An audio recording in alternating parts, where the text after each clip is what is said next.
to American Education FM, everybody. I'm Dr. Sean Brooks. Welcome to Friday, everybody.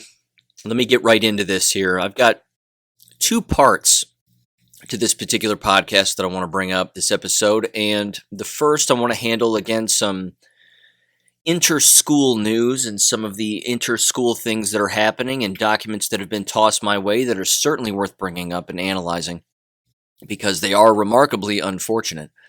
I also want to highlight at the very top of this episode in this particular part, a particular education podcast, which is about as embarrassing as it gets from two people who call themselves teachers, and they're remarkably unprofessional. And you're going to hear it, and I've, again, highlighted it in the past, and it's a podcast titled Teachers Who Drink. So, yeah. Fortunately, by the grace of God, they've narrowed down their podcast to one episode a month, and I'm hoping that it's because no one is listening. But I'm listening, and people need to know that these people are out there. Not to mention, if you take into account the school law episode that I brought up, what these two women are doing in their podcast is a fireable offense. The way that they talk, the things that they say, they're basically hating on everybody and everything while cursing throughout the entire thing. All of that, again, is conduct unbecoming of an educator, and it should cost them their jobs. Again, one of them, at the very least, teaches around the Indianapolis area of Indiana, and the other, I'm not entirely sure, but certainly somewhere in a surrounding state, either Ohio or Kentucky, something. But that's what I want to cover in part one. Part two, I've got a few articles to go over, a few more recent things regarding the jab and what's coming down the line here, and again, some more word manipulation that's taking place even at Walgreens, and this was tossed my way by my aunt, and it's, again, a perfect example of what they're doing from a corporate standpoint to trick as many people as they can to get these booster shots.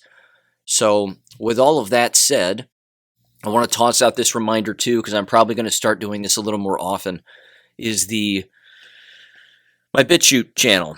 American Education FM on BitChute. My recommendation is you check that out if you haven't already. I toss on This Is War videos almost on a daily to nightly basis, and I'm going to start tossing on a few other videos from time to time that I come across that I think are worth repeating and certainly worth throwing on the channel.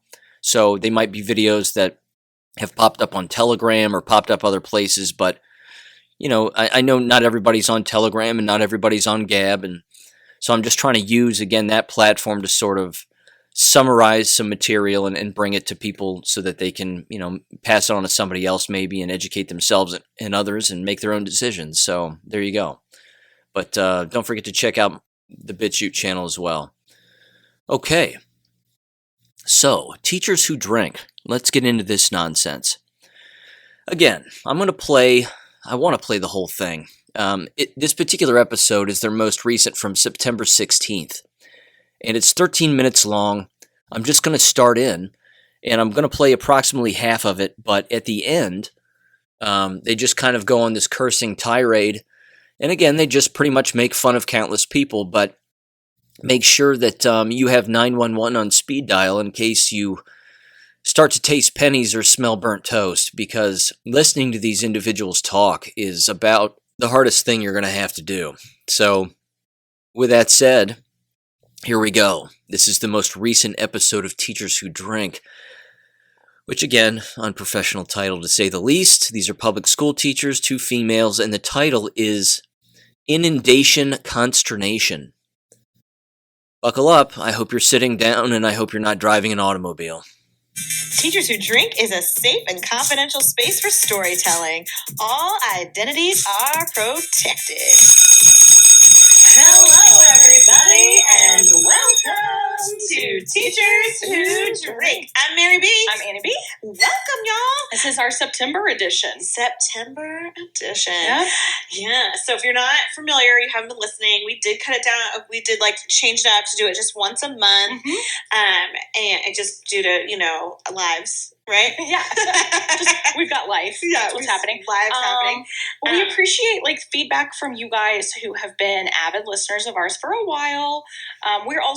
We came to the realization this summer that it's just, we're all getting burnt out on the same conversations of COVID and impacts of that. And so trying to not, completely overdrive your lives with that as a topic. So we try to keep it a little more fresh on the up and up with what we're discussing, which makes it a little easier if we're only doing them so often too. Yes. We're all being inundated is the bottom line. Yes, there you go. Inundated. Inundated is actually a good theme for today because our situation we're going to talk about was an inundation of instructions. Yes, and something we got from a listener. So as you know, obviously, unfortunately, still not what we would all constitute as a normal school year coming up.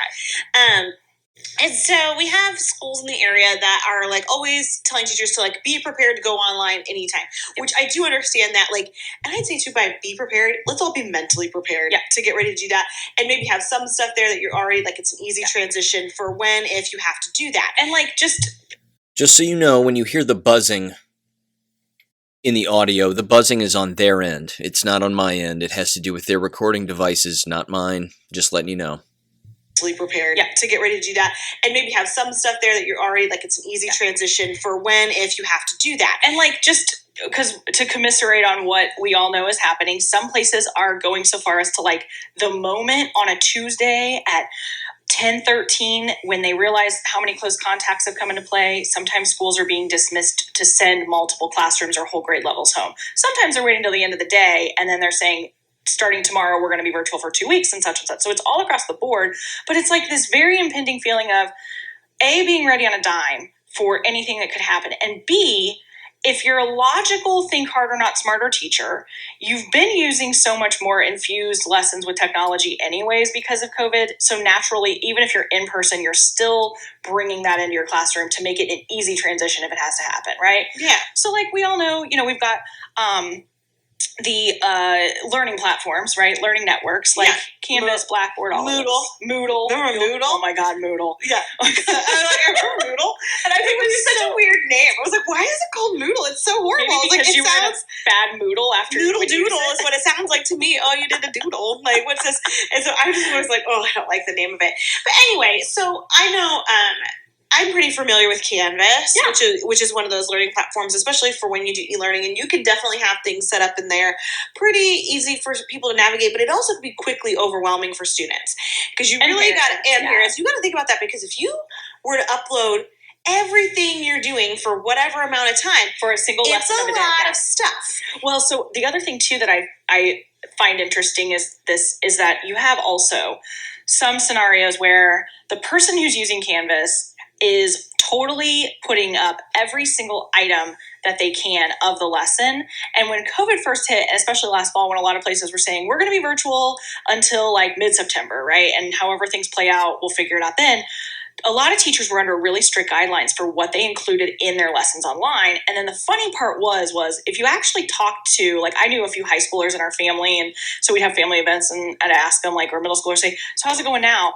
It quickly went from, at the start of the year, we were on a Zoom for a strict amount of time. We were in our Canvas and had to do 5 or 6 step pieces in Canvas. Mm-hmm. And it quickly turned into, in January, I have to be on for about 30 minutes and then I just do my own, this is what I'm supposed to get autonomic lesson. Yeah. So we got a message from a listener, who's a teacher, obviously. I guess not obviously, it could be a parent.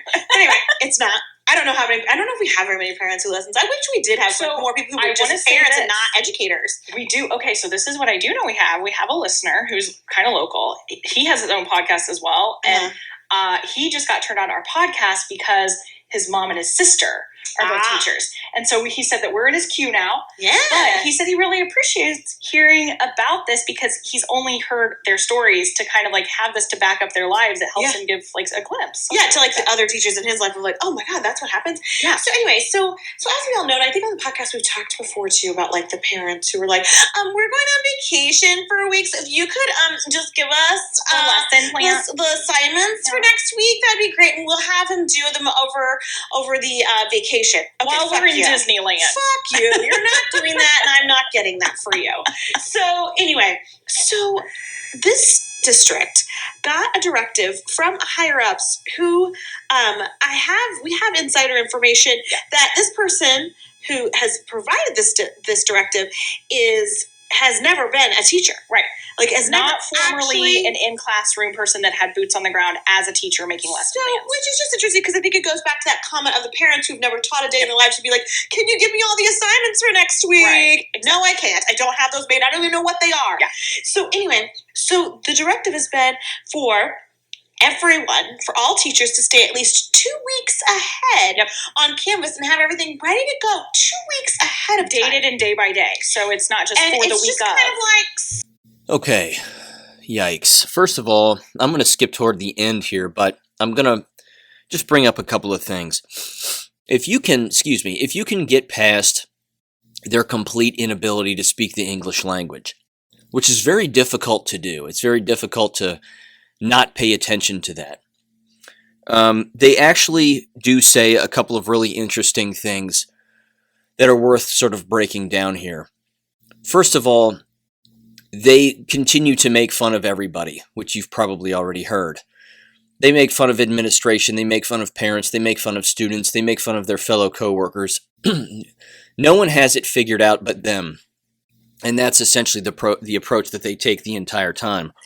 What they did say, I think, which is worth repeating, oddly enough, is that they essentially said that their entire school building and district is running on, running on a hair trigger when it comes to going home and pulling students and staff out of class and going back into the online environment. I've said it in the past. I said it 6+ months ago. I said that's going to happen again.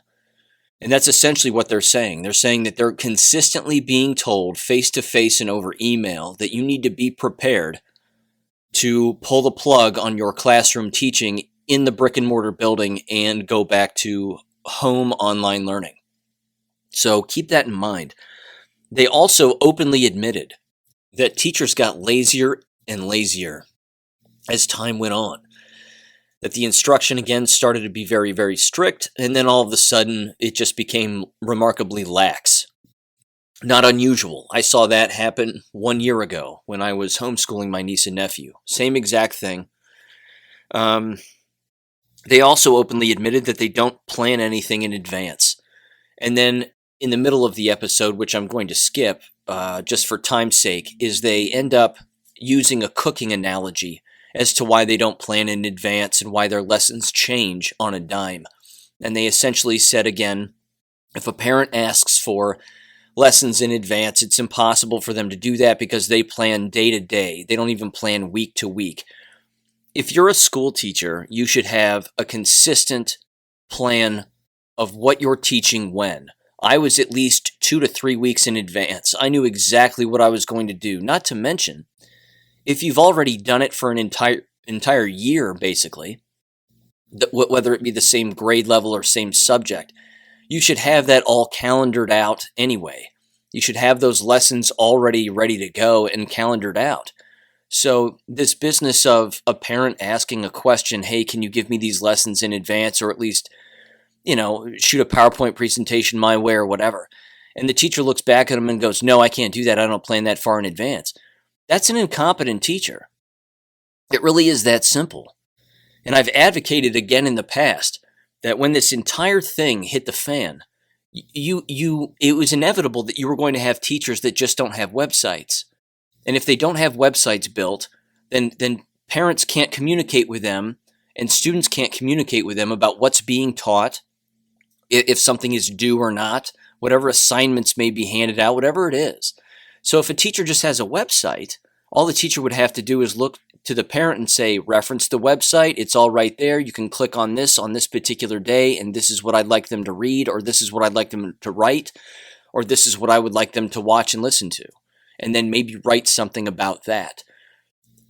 I can't, again, this is where it became remarkably embarrassing, and I even brought this story up in the past where I was interviewing at a very small college in Georgia right before all of this broke loose last March, and in 2020, and they didn't even have websites for their own instruction, and they weren't teaching these future teachers to have websites. And I remember saying it in the interview, you're going to want to do that. You're going to want to have them have websites and learn how to build a website, which is as easy as it is typing into a Word document and just hitting save and print. I mean, building a website is not a difficult thing, but again, these are two individuals that are giving themselves away in their own podcast as being remarkably incompetent and not even planning in advance nor having a website for their parents or students to reference. That's negligence. That's professional negligence. Not to mention, again, their language and them bashing whatever else. This is all conduct unbecoming of an educator. So, but anyway, yeah. In the middle of the episode, they were using a cooking reference as if to say, if a person plans out their meals for the week or something and they're cooking for their family, plans change. And sometimes I need a new ingredient, or sometimes we just decide to have something else. So they're making an illogical comparison when it comes to what they should be teaching and on what day, when, and so on and so forth. So, yeah. Of course, their disdain for parents themselves is remarkably unprofessional. I don't know where this mentality started of believing that teachers know more than parents do on how to teach their children. I don't know where that actually began. I know where the influence began. It was Frankfurt School and whatever else. But I don't know if there was a breaking point or an actual time on the calendar when all of a sudden this became the thing to teach people who wanted to be teachers. Don't forget, young teachers, no one knows more than you do. Don't forget, young teachers, the parents are boneheads and they have no idea how to teach their own children. That's why you're the teacher and they're the parent and blah, blah, blah. I don't know where that started, but it can't be further from the truth. It really can't. I never took that approach when I taught school. I never said, I know more than the parent does. It was quite the opposite. I was always learning from the parents. I was always learning about what was going on. Now, were there some situations where I knew more than a parent? Yeah, sure. Were there countless situations where the parent knew more than me about their child? Of course. It's inevitable. Same with the subject matter. Some of my parents were full-blown doctors. They knew more than I did about particular things. That's just the way that it goes. But this idea that the teacher knows more always is absurd, and it's remarkably unprofessional, I think. And it's indoctrination and brainwashing, because they're believing something that's just not true. Okay, I'm going to continue with this episode. Fast forward a little bit. It gets worse, believe it or not. For someone to micromanage in this way of saying, let's see what everybody's got going on and needs to be locked and loaded for a certain amount of time, perhaps that needs to be a consideration made to teachers that have fully been placed on some sort of an improvement plan concept. Yes, I think that's different. So I know too, when I used to make my lesson plans, and I would usually do it about a week, right. And they would all be still very loose, right? Because we don't know what's going to change. But I would often leave my plans for Friday a little bit lighter, right, for any catch-all that needs to happen on always. Fridays. Yep, always. Which then sometimes I felt like, am I being a good teacher doing that? I'm like, no, I have to be, because I have to do that, because there's going to be some people who didn't catch all this stuff. And then when we started implementing in the last 5 to 10 years, the notion of extension of due dates, really there's no, most districts have now gone away with a stern due date. Most people can turn in late work, late assignments. I reached the point where my Fridays were, we're going to do 20 to 30 minutes of something. And sometimes it would even be a quick vocab quiz. And then after that, it's, what do you still need to finish? Because if we're not holding them to a due date, guess what? They haven't done it, people. Yeah. So a lot of times people were doing 2 of the 4 assignments that had been done, needed to be done the last 2 weeks. Yeah. And I think too, that was my thing too, when I went away from homework. I stopped assigning homework. It was absolutely. More so, you didn't finish it at school, finish it at home. So that's what we got. This would be a good one to round out our episode, because we actually had a really great listener DM us recently when we had a post on Instagram. And the listener, it was about homework. It was relationship to homework is really just an overzealous instructional method that doesn't have a lot of value in real life. She made a great metaphor to say homework in the current world we're living in is really kind of like that overexhaustion of a workplace that expects more from you when you're not getting paid to do certain things. They're expecting free labor from you in a lot of ways. Because I hadn't thought about it that way, but that... And then it ingrains in us as an overworked society in America. Yeah. The idea, I have to work more. Oh, I'm supposed to work all the time. Maybe I need to answer emails at 8 p.m. on a Tuesday night, even though I am having dinner, because we grew up in a society that embedded in us that was normal. And so I think, you know what, that's some good good food for thought for today's. And I think that really goes to why I did leave it as like, and I told parents that you will not see a lot of homework coming home from me. It will be anything that they have for homework is because they didn't finish it at school. And that, I was always open to that too. Like, I'm not having a hard due date of like, by the end of this period, you got to have this turned in. If you didn't finish it or you were fiddle farting around, all right, then that's yours. That's yours to do at home. Fiddle farting is one of my favorite phrases. Like, you're fiddle farting. You're fiddle farting around. I don't tell you that. And I know this was not one you can use in like a very kind of like diverse group of people, because some people might have some ears that they don't want to hear it. But dicking around. Yes. I'm just dicking around. Saturday, going to Target, just dicking around. Dawdling. I like dawdling. And like, I would say that's sticking there. Like, what are you talking about? I'm like, listen, just move. Everybody just keep up the move. So does your district have a clamp on your lesson plans needing to look a certain way or right being now? ready because of like, we might go to e-learning for an extended period of time. We all need to be ready for it. I think by this point, we're all a little bit mentally prepared for that. So just fuck off. All right? Like, that's what I think. I think we're all there. Oh my gosh. Okay, guys. Don't do it. Have a good month of September. We'll see you in October. Bye. First of all, I want to apologize for, having to play that for you so that you could get a taste as to some of the individuals who are actually in charge of America's youth, so to speak. Again, it's too easy to make fun of them. It's way too easy. So I'll do it because it's easy and it's Friday. A couple of things. Number one, the business of homework. If they're not giving homework and they're not encouraging learning in the home, hence homework, okay? I don't like the word homework because it implies that learning is work. I've never enjoyed that. You can call it home learning. You can just call it learning. You can just say, do this. Whatever you want to say. It doesn't matter. The whole thing's crumbling anyway, and it won't be around much longer. But the point is that if they don't like giving homework because it causes them to have to grade more, then they're dumb and lazy. And it's that simple. They're dumb and lazy. I would grade papers at home. I would grade papers at school. I would grade papers lots of places, lots of different times. But I always made sure that whatever I was grading was accurate and that it had a quick turnover rate. In fact, students would consistently tell me when I taught, you have the quickest return rate on homework assignments or quizzes or anything than any other teacher we have. It'll take weeks for us to get back a test from a teacher. You give it back to us like the very next day, 2 at the most. And I say, yeah, I know, because we have other things to do and you need to learn from what you just took and the assessment that we just did. And then once we're done with that, we're moving on. And they were always appreciative of that. So that's a compliment. The point is that that's the responsibility of an effective educator. It always has been. But they're like, no. And I don't even know how somebody talks like that. They sound like chipmunks chasing each other. Or squirrels in the woods. I just don't.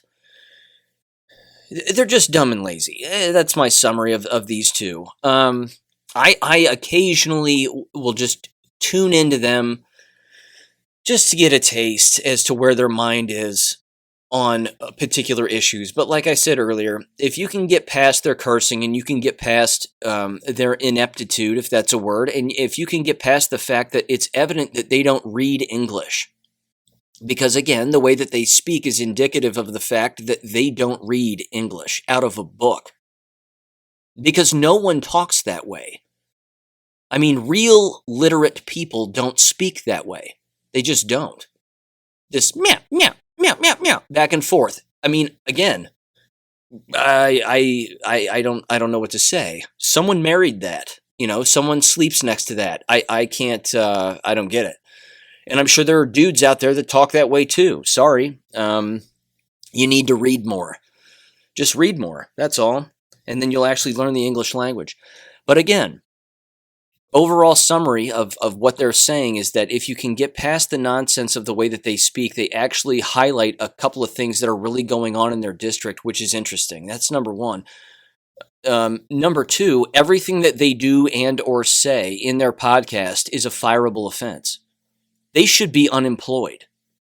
They should be working at Starbucks and no longer be teachers.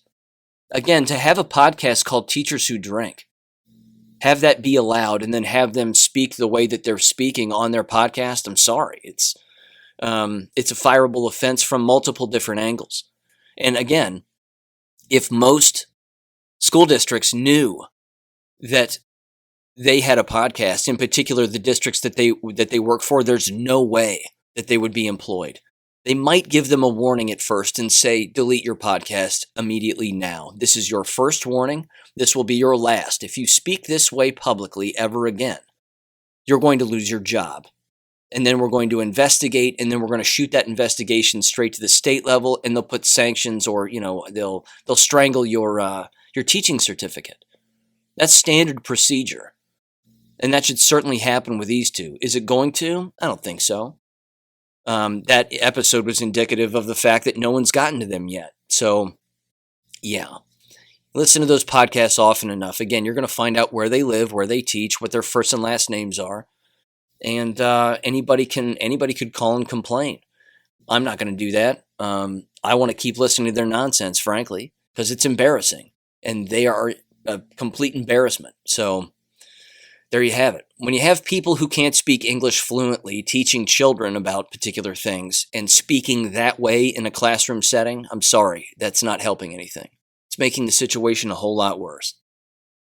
Okay, now this next thing is interesting as well, and this was tossed to me by Vanessa Hurst, and again, this comes from the Nelson County School District, which we have highlighted on this podcast on numerous occasions, and will continue to do so because it's crumbling. But I just want to paint the picture of this particular discipline form that a student received who is a friend of hers, apparently. Or the parents are a friend of hers, or they know each other or something. Anyway, at the top it says Cardinal Commitment Form. Now, just very quickly, back in the day, little quick history, fun story, fun fact. When I was in school, I would consider, how would I describe myself as a student? I detested school. I'll put it that way. I loved learning. I always loved learning the truth, but I detested school. I didn't care for my teachers. I didn't much care for the peers and the people around me for the most part. I thought the entire environment was poisonous, which is why I became a school teacher, to try to fix all of that and to just do the exact opposite of what they were all doing. My entire time as a student, I only received one detention, just one. And I didn't even do it. I didn't even need to do it because the teacher who gave it to me was an absolute monster. And he gave it to me because he thought that I was cheating. As it turns out, we came into his class. It was a college prep, world cultures class or social studies class, something like that. I believe when I was a junior or a senior. And he thought I was cheating during a pop quiz that he gave based on the homework that we did the night before. So basically, if you didn't do the homework the night before, you would fail this quiz. Well, I did the homework the night before. And he said you can pull out your homework from the night before and answer all the questions and blah, blah, blah. I mean, frankly, it's a totally unprofessional move. The business of pop quizzes is an I gotcha thing. And the fact that anybody does that, I think, is a complete embarrassment and totally unprofessional. I never did that as a teacher. No teacher should ever give pop quizzes. It's not fair. It's not nice. And you give yourself away as being, a complete jerk, to say the least. So he ended up thinking that I was cheating. And he brought me up to the front of the class while everybody was taking this quiz, and he said, "Come up here." And I said, "Okay." And I came up, and he goes, "You're cheating." And I said, "No, I'm not." He said, "Yeah, you are. I just caught you cheating. I caught you talking in the back of the room." I said, "I was talking." I said, "I wasn't cheating." He said, "We're taking a quiz." And I said, I know we are." I said, "I have the homework. I did the homework. All the answers are on my desk right now." And when I said that, all the students looked at my homework. They were all looking over at my homework, and they could see that my homework was right there. It was amazing. But he just kept filling out the detention and didn't even care. He said, "Bring your homework up here." So I said, "All right." So I brought it up, and I even showed him I had all the answers and I did the homework. And he slashed through it and gave me like 50% off on the quiz or something.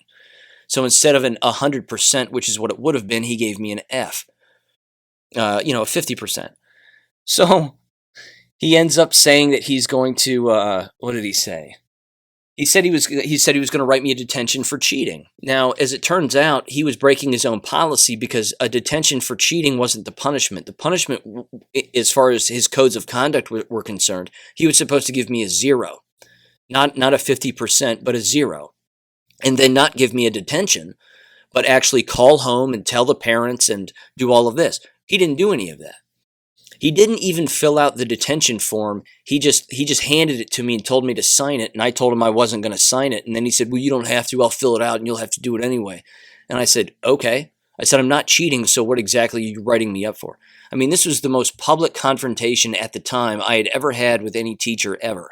And I still remember it to this day, and I'm 40 years old. That should tell you something about the impact that educators have on students. So he falsely accused me of cheating, and then he ended up never even turning in the detention form because he just wanted to make me wonder whether or not I had detention. Well, what he didn't know is that I went home and I told my parents immediately. They immediately called the school, set up a parent conference, and chewed his ass out in a parent conference with the counselor in an absolute instant. I mean, it was amazing. And then there was more stuff that happened after that was all his fault too. But anyway, the point is that these detention forms, so to speak, have completely changed and become now completely communistic, filled with communistic language. So here is the Nelson County commitment form, quote unquote. Again, they were just called detentions back in my day, not cardinal commitment forms. So their name and date is at the top. And then it says me and you in real big letters. And then there's a part for a student reflection, and it says what happened. And then they wrote in dress code. So we're talking about a dress code violation, quote unquote. And then it says, what led up to the situation? Explain what you were feeling at the time. So now they're interested in feelings. How were you feeling when this happened? And it says, quote, Wes Bradley only wants seniors at school for minimum amount of time. I'm here for an hour. Mom refuses. Lazy dress code, something like that, or lousy dress code. I'm reading that last word wrong. Wes Bradley, of course, is the superintendent. Then it says, who was there? Question mark. How did your actions or action affect your community? How do they feel? So they're trying to get the student to consistently reflect, quote unquote, on how they're making other people feel about what it is that they were doing. Here's what she wrote. She said, quote, my American Eagle hoodie distracted everyone in Cardinal Crew from filling out club forms. So she's wearing an American Eagle hoodie, and I got clarification on this. Apparently in this school district, you're not allowed to wear any hoodie whatsoever unless it's school propaganda. It's a school propaganda hoodie. So it's a hoodie that you buy from the school that has all the school logos and school sayings on it. Think about that for a minute. Think about that. You can't actually wear very specified articles of clothing, a hooded sweatshirt, for Christ's sake, in the middle of the day. And of course, it's getting colder out and people are wearing layers. But you can't wear one unless it's the school-sanctioned, propaganda-laden, label-covered attire. It's absolutely nuts. And then the next sentence says, and the next question they ask is, how can you fix it? Question mark. What needs to occur to make reparations? They actually use the word reparations. And then she wrote, my mom said direct all concerns to Wes Bradley, exclamation point. It's absolutely hilarious. I love that. And then, of course, there's a 3-box section below that that's called self-assessment. And then they want you to check something out, check one of these boxes. Description of event, impact on self and others, and restoration. And then the teacher has to sign it, the student has to sign it, and the parent has to sign it. It's the dumbest thing I've ever seen. Just to review on this particular form again, the communistic words that are used from bottom to top: restoration, reparations, all these feelings, and then, of course, the word community and reflection.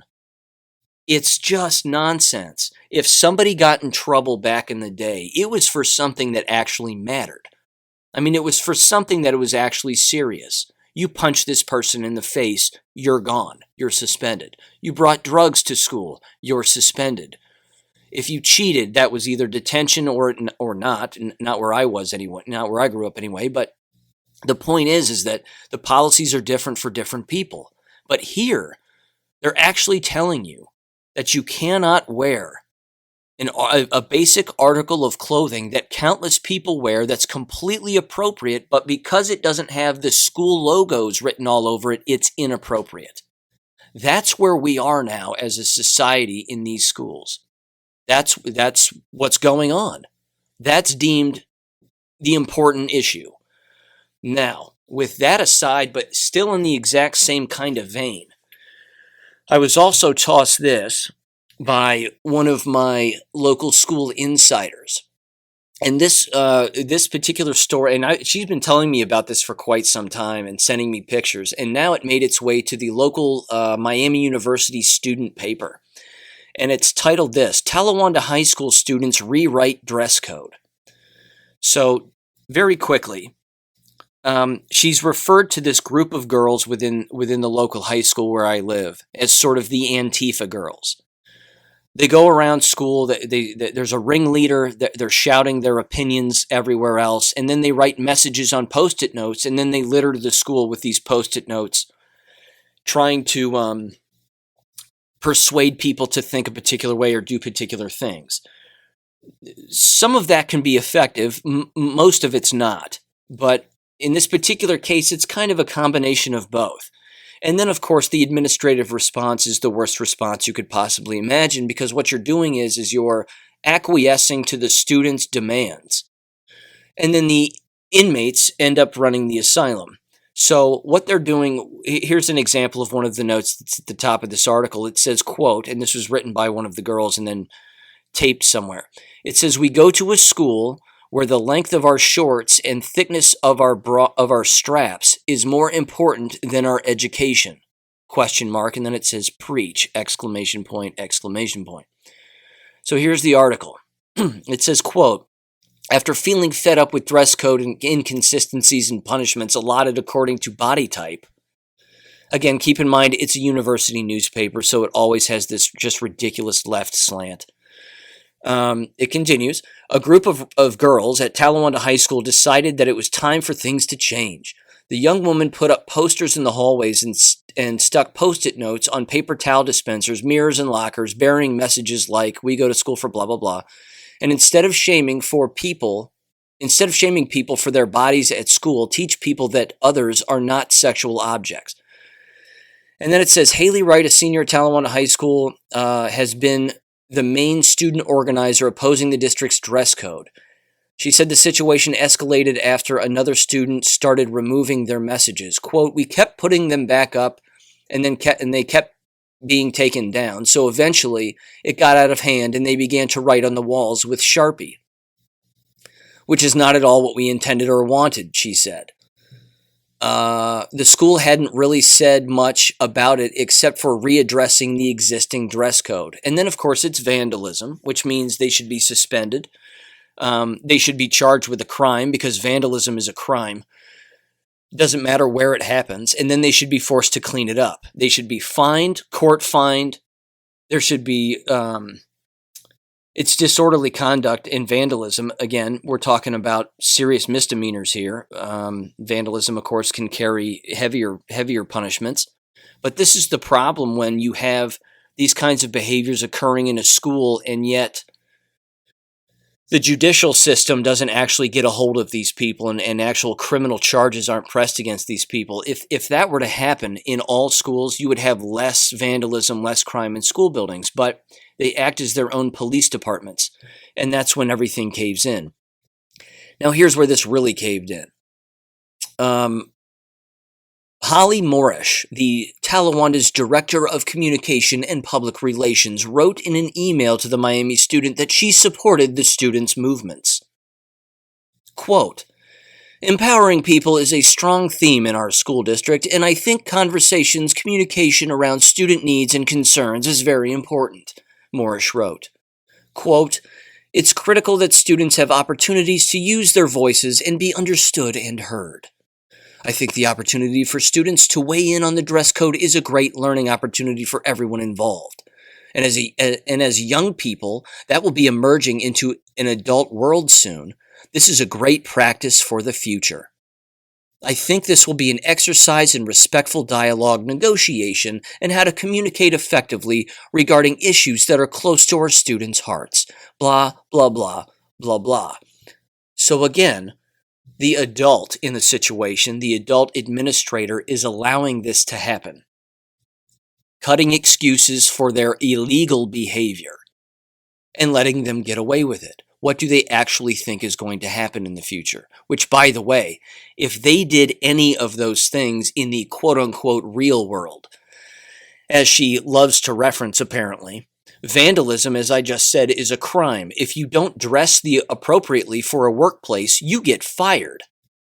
That's how that works. So, preparing them for what? A real world of making excuses for unethical and uncivil behavior and illegal behavior? I'm sorry. You're setting a bad example. And this is again what happens when the inmates run the asylum and when students can actually control the adults that are supposed to be dropping the hammer. If they don't drop the hammer appropriately and rewrite these rules, I mean, my God. So let me give you a perfect example of real discipline and something that actually is a good thing. The very individual who sent me that article is also in charge of monitoring particular students who break the rules. I'll just put it that way.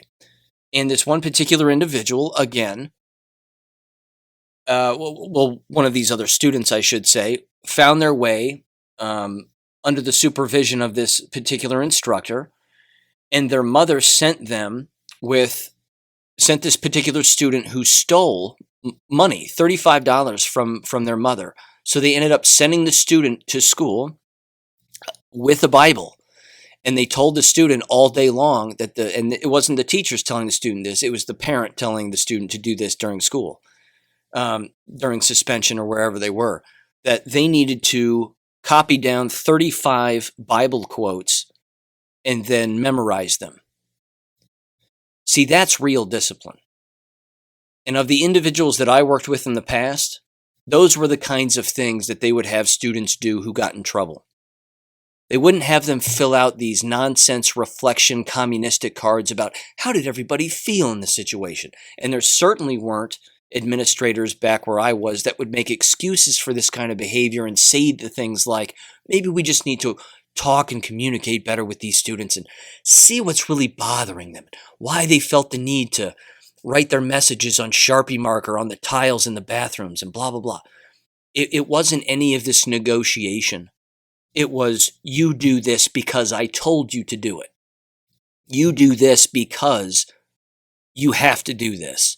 And you're not leaving here until you do it.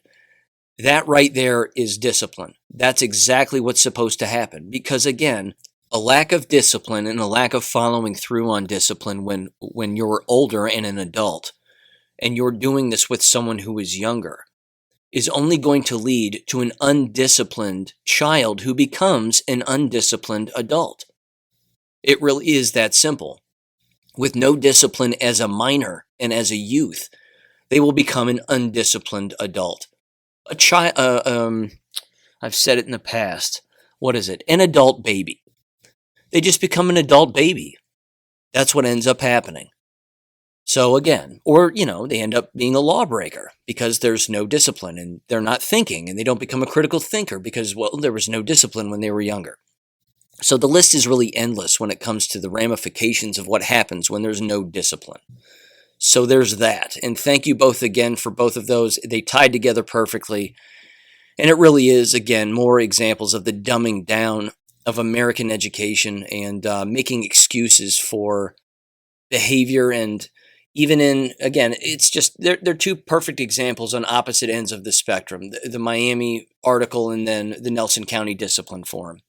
If If you're disciplining somebody, again, for wearing clothes that are appropriate, that's insane. And again, if you're not pressing charges against individuals who are vandalizing your school, that's insane. Okay, next. Just a couple of headlines here from earlier in the week, just a couple of days ago. This first one came from the Gateway Pundit. I'm not going to read the entire article because in this particular case, the headline hits the nail right on the head. And it says, update, federal judges say New York City can impose vaccine mandate on school employees. Lawyers representing teachers to petition the United States Supreme Court. We'll see where that goes. We'll definitely have to keep an eye on that one and see where it goes. Certainly interesting. Again, they want all the employees jabbed, and they want, all of the students jabbed.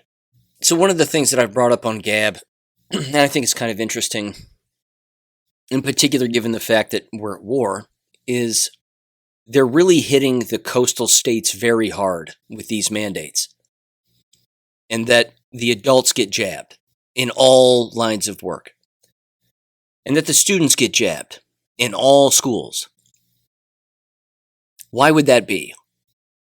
Because we've brought up in the past the illegal immigration that's taking place and the immigrant replacement within the workforce topic. That's certainly been brought up here. Again, the New Mexico teacher, same thing.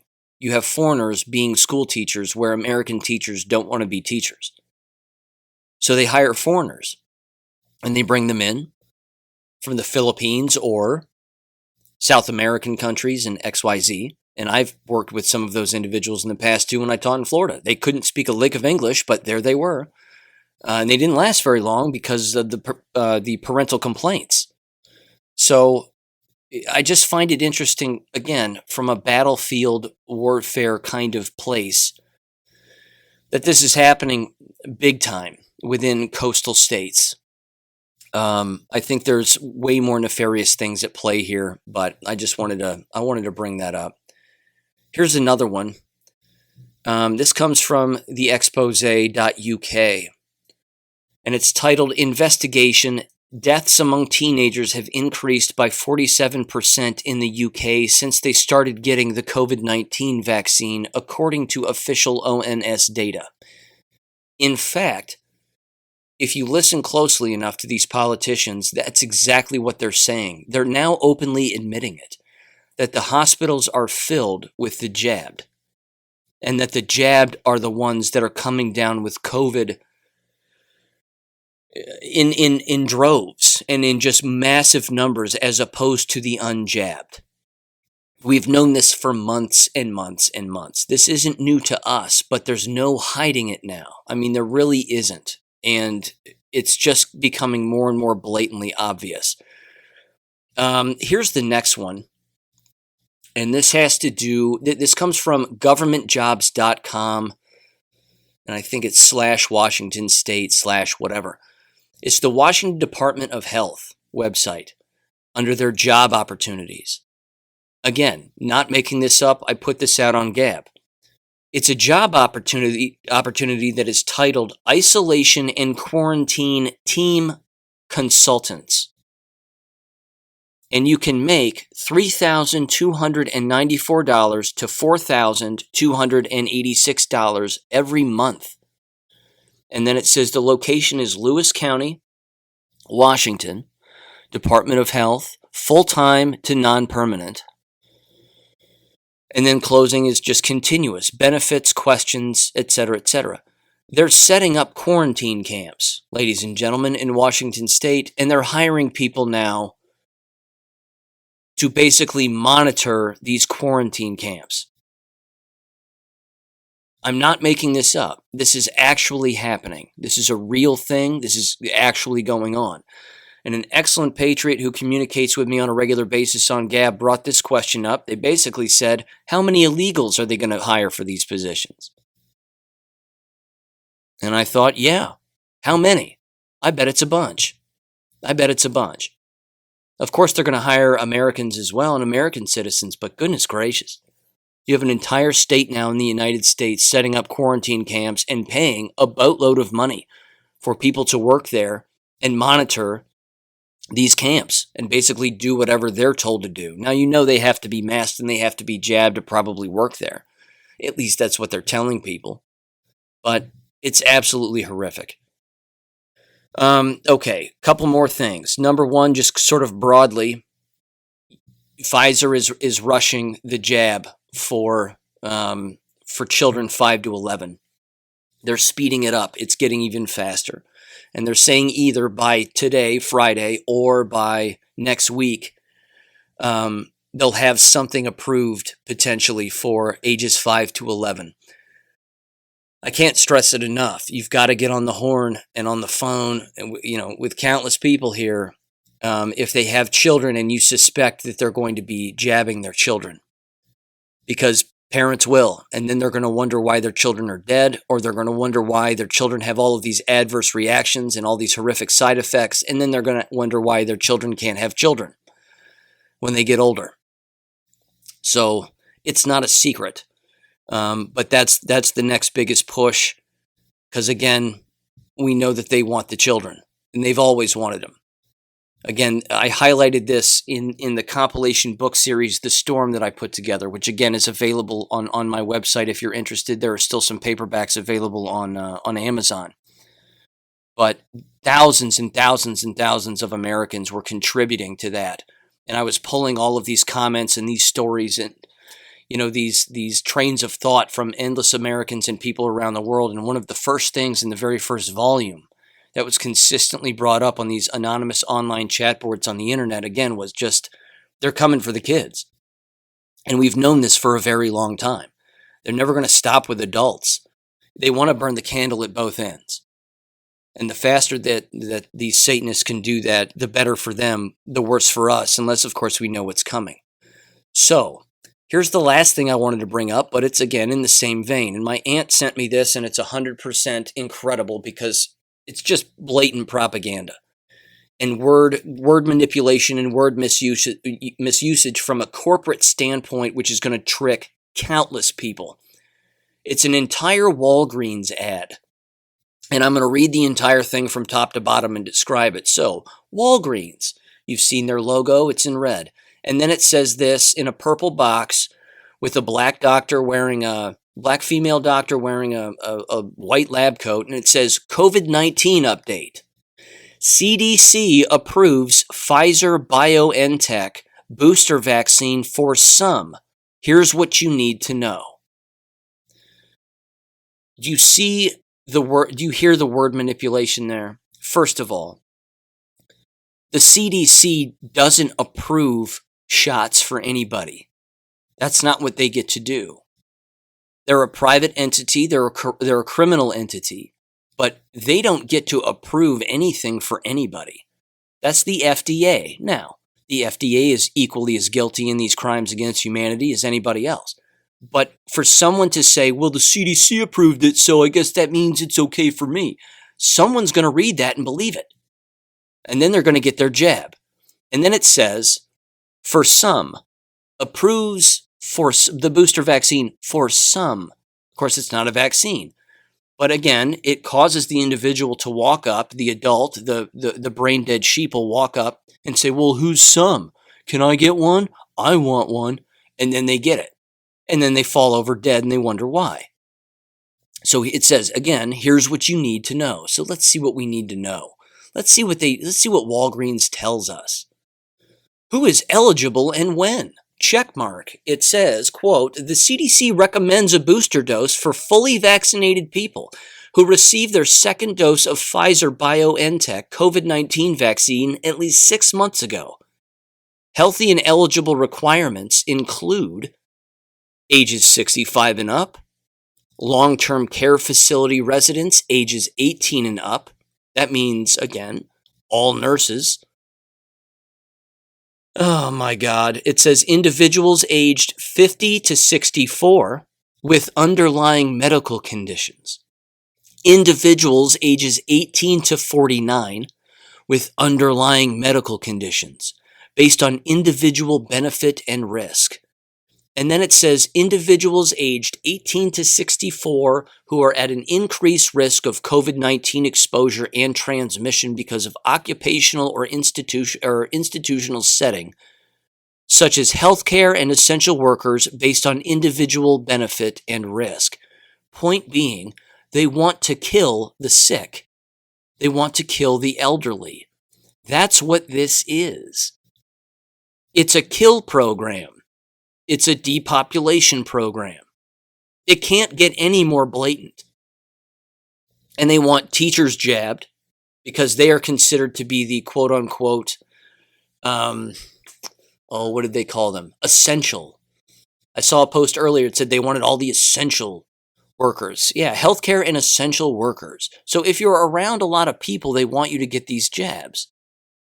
Ladies and gentlemen, the end's not going to be for everybody here. It just won't. The next box, it says, check mark, why should I get a booster? Quote, like many vaccines, immunity can decrease over time. A booster shot is designed to continue providing long-term protection and reduce risk of hospitalization. That is a lie. Both sentences there are a lie. They want you addicted to the jabs. They want you addicted to drugs, not your own God-given immune system. And again, for the people that have not figured this out yet, it's too late. The next checkbox again says, what if I got the Moderna and Johnson & Johnson vaccine? It says, quote, right now, boosters are only recommended for patients who completed their Pfizer vaccine series and meet the current eligibility criteria. Updates on a Moderna and Johnson & Johnson booster shot will be provided in the future. If you're eligible for a booster shot or need another vaccine appointment, schedule now. And then it's got this ad, which they all have, and it says, earn $5 Walgreens cash rewards for every vaccine you get at Walgreens.